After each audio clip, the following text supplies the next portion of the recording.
Arsenal Fan TV, Mo, good win today. Yeah, it was nice. A lot of people predicted 3-0 before the game as well. I predicted 3-0 actually. Yeah, same. But I had Giroud Ramsey's score first. But no, it was good today.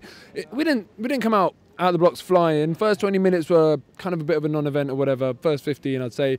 But then we did really well towards, after that. And you can't complain today. It was just a good, assured performance. Aaron Ramsey as well, watching him, when you see him playing like that, you realise how much we missed him, When he sprinted back about 60, 70 yards and put in that tackle, he's got so much energy to this team, for this team, and he's got so much dynamism. We've really, really missed that.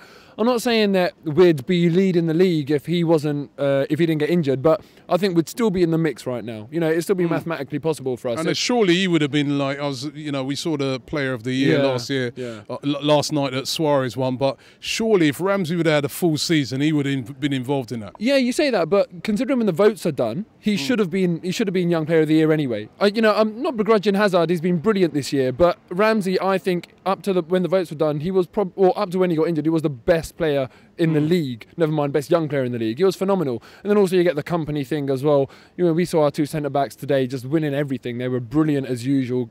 Koscielny, Mertesacker. Either one of them two, for me, would have been more deserving of it than Company. Company, world-class centre back, but being a bit error prone this year. So team of the season, I don't know. I just don't know how much interest or effort maybe the footballers take when they're voting for that, so we can kind of ignore it. I'd say we don't need that to know how good our players are anyway. So now, good performance, and I was talking to you the other day. Your campaign. We're going to go into the summer, right? And we do still need to. If we're going to win the title next year, that Chelsea, they're going to go out there. They're going to try and come against City.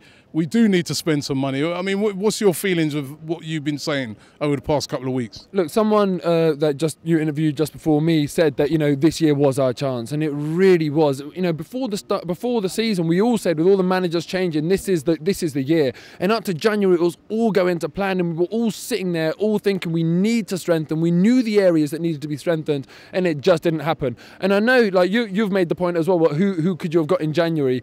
All I'm saying is, where there's a will, there's a way. And I've said it before, David Dean would have made something happen. Even if it's a loan deal and you don't get value for money, you just chuck more money at a loan deal and you get someone good in, then, we could have been really up there. Because, the stick that Giroud's taken, even us lot in our flipping jobs where we're sitting on a chair, we say, oh, I need a holiday. Do you know what I mean? It gets the better of you sometimes. He hasn't had a break all year, up against 4 defenders every weekend in the most physical league in the game. It's physical league in football and Champions League on top of that. I feel sorry for the guy. He needed support. We didn't strengthen, and that's why we're here. That's why we're 4th place instead of up there fighting for first. You're still pushing your campaign? Yeah, I am. But I don't know what it is. Maybe I just hear the criticism more than I hear the positivity. I tried to do a little poll on Twitter, and it was 90% positive. But then I can't silence that. I can't silence that 10%. I hear that louder than I hear the 90. And for me, I'm not deluded. I don't think that I speak for the fans or anything like that. I don't want to do this if the fans don't think it's the right thing to do. I personally can't see a fault in it, but maybe I'm blinkered.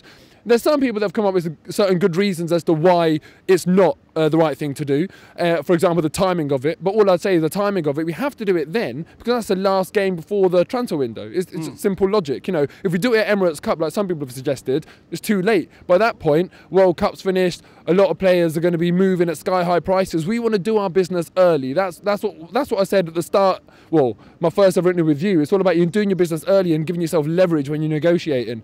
So that's the timing thing. The rest of the criticism of being like, oh, don't like A4 paper. Well, look, I apologise, I'm not on a bigger budget, I wish I could print off banners and stuff, but it's not that easy. People criticise the whole paper thing. It's A3, not A4, if that makes any difference, because that's what I've been getting loads of. But you saw Coventry when they came here. They were praised for what they did. When it's 2 people holding up a sign, it looks silly. When it's thousands of people, it's a spectacle. It's a visual spectacle. But what I want to do anyway, listen, I don't think I'm the voice of the fans by any means, I'm lucky that people generally agree with me, but I'm not thinking that I speak for the fans. I want to gauge fan opinion on this. And if fans want to do it, then we'll do it. It's not about me. It's about everyone. If you think it's the right thing to do, But the one thing I have to stress, right, football fans, it's like they fail to see the grey area between complete inaction and being a victim and fighting and calling it a protest. This is neither of them. I don't want to just sit there and like begrudgingly go to the club shop and spend my money and think, oh yeah, I'm just getting shafted here. And also, I don't want to come here and protest and not turn up to the stadium like some people have been suggesting. I want to try and find that middle ground, and it's proactive, and you're just communicating to the team, communicating to the board. You know, they do need a message, and I think once you unite and you become a powerful entity, like that's why there's trade unions and stuff like that to bring people together. We've seen the flipping tube strike today. I'm not saying like we need to strike. I don't want to affect the team, but we need to join together as a fan base and do what we all want to do. You know, I'm open to any criticism if people think it's not a good idea, but I want logical criticism, not like, oh, A4 looks crap, because if it looks crap, then fine, let's start a Kickstarter fund, everyone donate a tenner, we'll get something nice printed out. We'll fly an airplane if you want to do something stupid like that. But this is, you know, it's achievable, it's realistic, and it's proactive.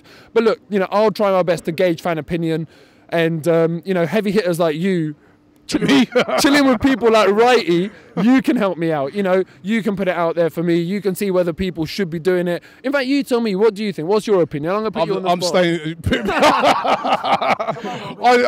Listen. I stay on the fence on these things because listen, I agree with you 100% that we need, the club must spend money next year. We've seen the players of the quality of Ozil. We need more players like that next year. So, how we achieve it, I don't know. You know, you've come up with something. At least you're trying something. But let me ask you something. You agree we need to spend, right? Do you trust the people at this club? Do you trust them to spend? No. And that is my point. Because listen, no one really expected Ozil. That came out of the blue. You know, people still stay like, oh, I can't believe we've got Ozil. I wouldn't be surprised if we let Sanya go, we don't sign a striker, we play Jenkinson all of next year, and we don't get a central midfielder. I just wouldn't be surprised. We'll pick up some French kid, and like he'll be great in 5 years, but we want to win the league next year. You know, the problem is, right, and it pains me because we're not that far off. A couple of world-class players. For me, I reckon if we get someone like Pogba and we get someone like Costa, we're there. I genuinely believe that, and that's what I want to do, and that's achievable in 100 million. You know, last time I did the interview, right, I said I'd come on to the 3%, and I'm going to link that in now. I wasn't against the 3% rise initially, and the reason is, you know, Arsenal have got their targets, and in a business you are going to want to escalate your revenue streams, and we all have to be part of that. But the problem is, right, once we've had all FA Cup home ties, you know, that doesn't happen very often. Every single one of them has been at home. Every single time that's happened, we've had like circa 3 million coming into the club, which is basically going to be the impact of that 3% rise. How can you do a 3% rise if you've got 100 million sitting in the bank and you're not going to spend it? That's my point.